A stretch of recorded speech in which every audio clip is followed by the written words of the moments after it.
Okay, so we all kind of operate on time zones, right? They shape our days, our calls, everything.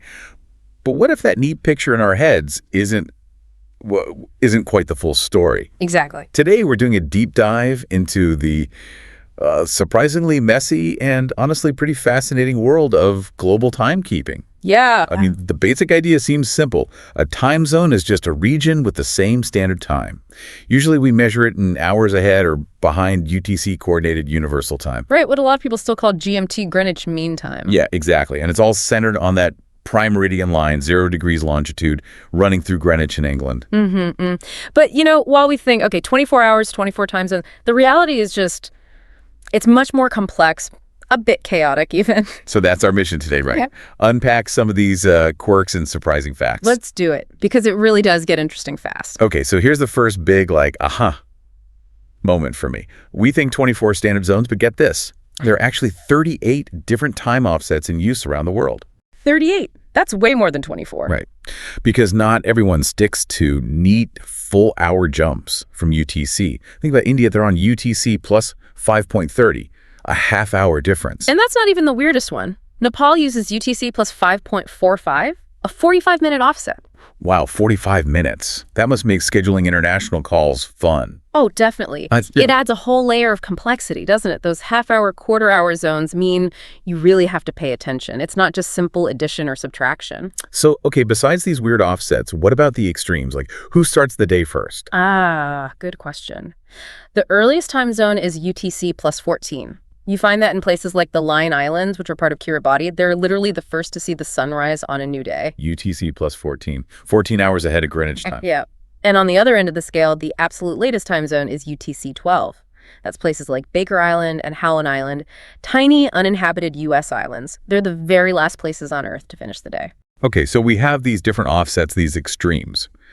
How do big countries handle this? Does bigger always mean more time zones? Usually, yes. Look at Russia. It stretches across a massive land area, so it covers 11 time zones. Makes sense. But 11. Yeah, that seems logical. But here's a great bit of trivia. Which country actually has the most time zones overall? Russia. U.S., Canada. Yeah, France. France? Really? How? 12 time zones. It's because of all their overseas territories scattered around the globe. Guadeloupe, French Polynesia, Reunion. They all add up. Wow. Okay, that is surprising. So it's not just about landmass, it's politics and history too. Absolutely. And that brings us to probably the most fascinating example of human choice versus geography. China. Yes, China. Huge country. Geographically, it should span, 5 time zones? Easily 5, yes. But the entire country officially uses only one.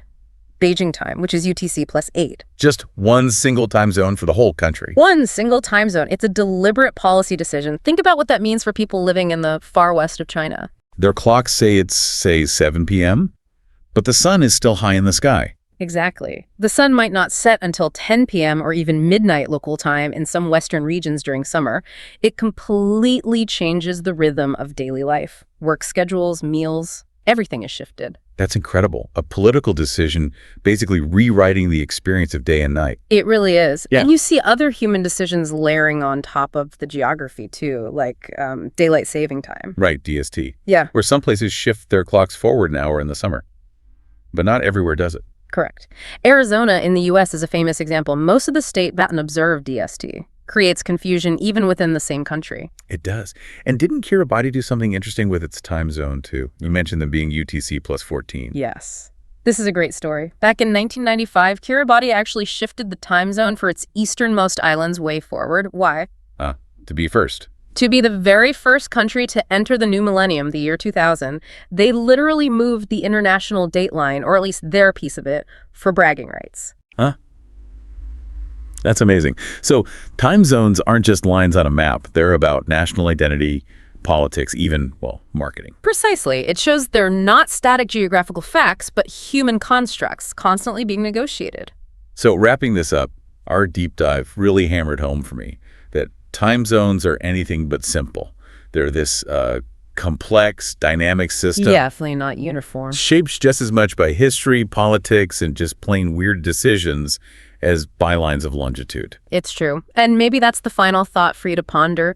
how these seemingly technical details, these half-hour zones, or China using one time zone, or Kiribati jumping ahead, how they reflect deeper things about culture, history, and just how societies decide to organize themselves. It impacts everything, from your morning coffee to global trade. Makes you think differently about just checking the clock, doesn't it? It really does.